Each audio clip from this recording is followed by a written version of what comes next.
सबसे पहले आप सभी को आपका अपना चैनल टीचर पर हार्दिक स्वागत है। दोस्तों, आज हम लोग पढ़ेंगे गोला के बारे में, यानी स्फीयर के बारे में हम लोग पढ़ेंगे। दोस्तों, आपको आज हम जानेंगे गोला होता क्या है। ठीक है, तो गोला दोस्तों क्या होता है, तो गोल जो भी वस्तु होती है उसको हम लोग क्या कहते हैं, गोला कहते हैं। जैसे ये मेरे हाथ में जो है क्या है, एक गोली है जो कैसे है, बिल्कुल गोल है। इसी प्रकार से आप फुटबॉल को भी एग्जाम्पल में ले सकते हैं, वो भी गोल होता है। या उसी प्रकार से जो हम लोग टेनिस बॉल को खेलते हैं उसको भी आप एग्जाम्पल में ले सकते हैं। यानी कि स्फीयर यानी गोला जो होता है वह गोल होता है। जो भी अगर गोल वस्तु आपको दिखाई दे रही होगी उसको हम लोग क्या कहेंगे, गोला कहेंगे। ठीक है, यानी कि उसको इंग्लिश में हम लोग स्फीयर कहेंगे। ठीक है, तो आज हम लोग जानेंगे इसका क्षेत्रफल या इसका आयतन हम लोग कैसे निकालते हैं। तो आप जो है वीडियो के अंत तक बने रहें और देखिए, मैं बिल्कुल ही आसान तरीके से आपको समझाऊंगा कि ये होता क्या है। सबसे पहले हम लोग देख लेते हैं गोला क्या होता है। ठीक है, गोला तो आप जान गए, लेकिन होता क्या है, इसमें त्रिज्या क्या होता है। ठीक है, तो अब देखिए, मान लीजिए यह गोला है। अब इसको जो होता है इसमें कोई ना कोई एक बिंदु तो जरूर होगा। जैसे मान लीजिए गोली है, इसको आधा पर से काट दिया जाता है, इसमें कोई ना कोई एक बीच में तो केंद्र होगा, क्योंकि किसी भी चीज़ को और केंद्र जब तक गोल बनाना है, जब तक केंद्र नहीं होता है तो वो गोल नहीं होता है। तो आप देख रहे हैं कि मान लीजिए यह हो गया, तो इसका मान लीजिए कोई ना कोई एक केंद्र होगा, वहाँ से ये परिधि तक गया होगा, तो इसको हम लोग क्या कहते हैं, तो इसको हम लोग त्रिज्या यानी कि रेडियस कहते हैं। ठीक है, इसको हम लोग क्या कहते हैं, रेडियस बोलते हैं। ठीक है, और इसको हम लोग हिंदी में त्रिज्या कहते हैं। ठीक है, रेडियस को हम लोग त्रिज्या कहते हैं। तो अब यहाँ पे देखिए, त्रिज्या जैसे यहाँ पे दिया हुआ है, तो अब इसको कैसे आप निकाल सकते हैं, किसी भी गोले का जो है आयतन या क्षेत्रफल कैसे निकाल सकते हैं। तो दोस्तों, आपको यह गोला जो है समझ में आ गया होगा, गोला क्या है। गोला जो होगा वह जो वस्तु होता है जो गोल होता है। ठीक है, जो वस्तु गोल होता है उसको हम लोग गोला कहते हैं। और गोला जो होता है इसमें कोई न कोई एक केंद्र होता है, और उससे जो होता है हम लोग किसी भी चीज़ को गोल कर पाते हैं। तो इसको निश्चित रूप से अगर काटा जाए तो ये आधा निकलेगा, तो इस रूप का होगा। और जब इस रूप का होगा तो इसमें ये जो होता है बीच का जो केंद्र होता है, ये क्या होता है, केंद्र होता है। और इसको हम लोग ओ से सूचित करते हैं। ठीक है, तो इसको क्या हो जाएगा, यहाँ से यहाँ तक तो कोई ना कोई एक वस्तु मतलब दूरी होगा, इसको हम लोग क्या कर देंगे, रेडियस कहेंगे यानी कि त्रिज्या कहेंगे। ठीक है, अब यहाँ पे आइए हम लोग देखते हैं कि पृष्ठीय क्षेत्रफल। ठीक है, इससे पहले की वीडियो में बता चुका हूँ, पृष्ठीय क्षेत्रफल जो होता है या पूर्ण पृष्ठीय क्षेत्रफल होता है, या उसको कुल पृष्ठीय क्षेत्रफल कहा जाता है, या उसका संपूर्ण पृष्ठीय क्षेत्रफल कहा जाता है। बात सबका एक ही होता है। ठीक है, तो यहाँ पर हम अब देखेंगे इसका फॉर्मूला क्या होता है। तो अब क्या चीज़ का है भाई, तो गोले का क्या चीज़ का हमको जानना है, आज गोले के बारे में जानना है कि गोले का पृष्ठीय क्षेत्रफल क्या होता है, तो गोले और गोला का आयतन क्या होता है। ठीक है, तो यहाँ पे आपको दिखाई दे रहा होगा, तो गोले का पृष्ठीय क्षेत्रफल या फॉर्मूला देख लेंगे। गोले का पृष्ठीय क्षेत्रफल बराबर क्या होता है, तो ये होता है दोस्तों 4πr²। आप इसे नोट कर लेंगे कि गोले का पृष्ठीय क्षेत्रफल बराबर क्या होता है, 4πr²। और गोले का आयतन बराबर होता है 4/3πr³। ये इससे आप वीडियो में बने रहे, हम अंत में आपको ये भी बताएंगे कि आप इस फॉर्मूले को ऐसे आसानी से आप जान पाएंगे कि किसमें स्क्वायर होगा और इसमें क्यूब घन होगा, यानी कि क्यूब होगा। ठीक है, अब देखिए त्रिज्या आर क्या होता है, तो आर जो यहाँ पे होता है वो दोस्तों गोले का त्रिज्या होता है। जैसे यहाँ पे मैं बता चुका हूँ, जो गोले का जो त्रिज्या होता है उसको हम लोग आर कहते हैं। ठीक है, और हमेशा याद रखिए पाई का जो वैल्यू होता है हम लोग 22/7 रखते हैं, या फिर अगर वैल्यू दिया होता है तो हम लोग 3.14 रखते हैं।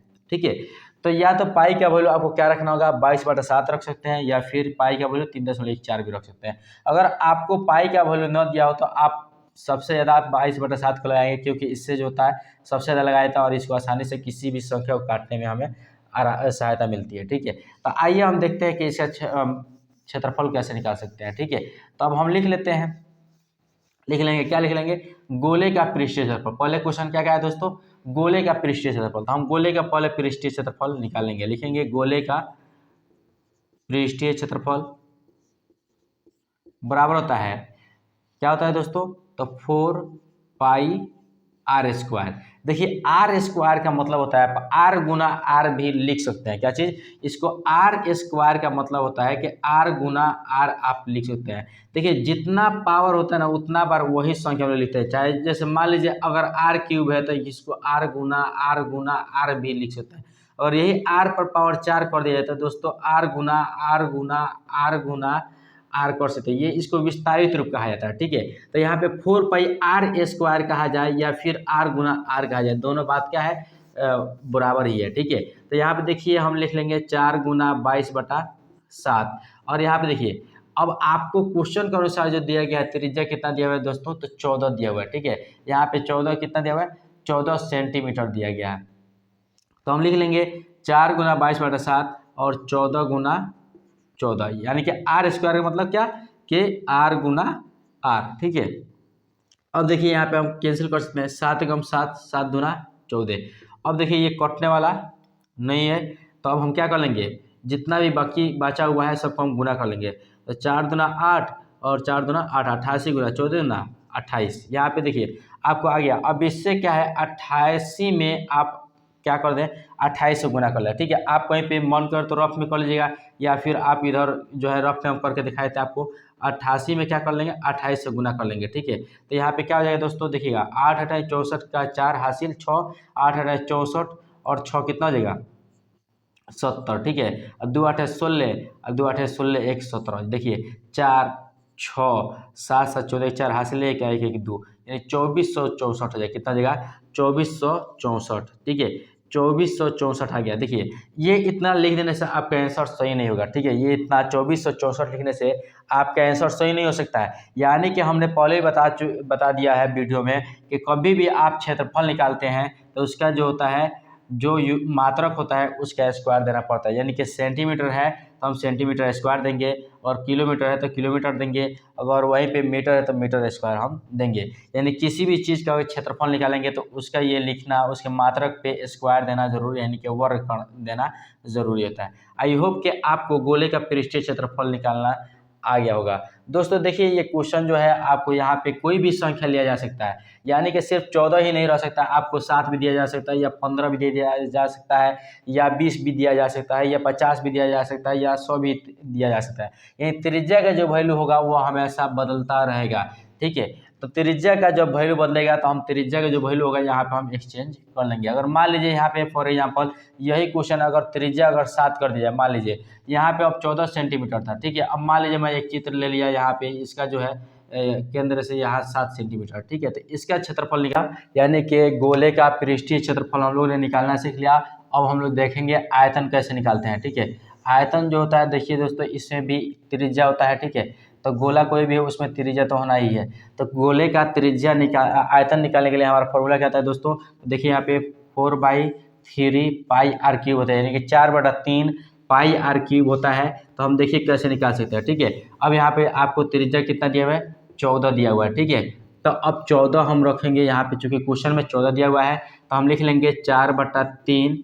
अब पाई का वैल्यू हम लिख लेते हैं 22/7, पहले बता चुके हैं, या तो पाई का वैल्यू 22/7 रखेंगे या 3.14 रखेंगे। ठीक है, r³ का मतलब है कि r को कितना बार, 3 बार लिखना। ठीक है, तो 14 देखिए 7 × 7 7 दूना 14। अब देखिए दोस्तों ये कटने वाला नहीं है, तो हम क्या कर लेंगे, गुना कर लेंगे। 22 × 88 दूना 176 हो जाएगा, और 14 का इसको 14 × 14 196 हो जाएगा। ठीक है, अब बाई कितना, 3 का 3 लिख लेंगे। ठीक है, अब यहाँ पे देखिए कितना आ जाएगा, इसको रफ में आप गुना कर लीजिए कहीं पे, 176 में हम क्या करेंगे 196 से गुना कर लेंगे। ठीक है, अब मैं डायरेक्टली भी लिख सकता हूँ, लेकिन बट आपको समझ में नहीं आएगा, इसलिए हम इसको क्या कर लेते हैं, गुना कर लेते हैं। 6 × 6 = 36 के 6 हासिल 3, 6 × 7 = 42 और 3 × 45 के 5 हासिल 4, 6 × 6 = 4 10। उसका देखिए 9 × 6 = 54 के 4 हो जाएगा, हासिल कितना हो जाएगा दोस्तों 5 हो जाएगा। 9 से 63 और 5 68 के 8 हासिल 6 हो जाएगा। 9 × 9 = 6 15 हो जाएगा। ठीक है, 9 × 9 और 6 हासिल आया था 15 हो जाएगा। फिर इसको हम 1 से करेंगे, 1 6 6 हो जाएगा, 1 से 7 करेंगे दोस्तों तो 7 हो जाएगा, और 1 से 1 में करेंगे तो 1 हो जाएगा।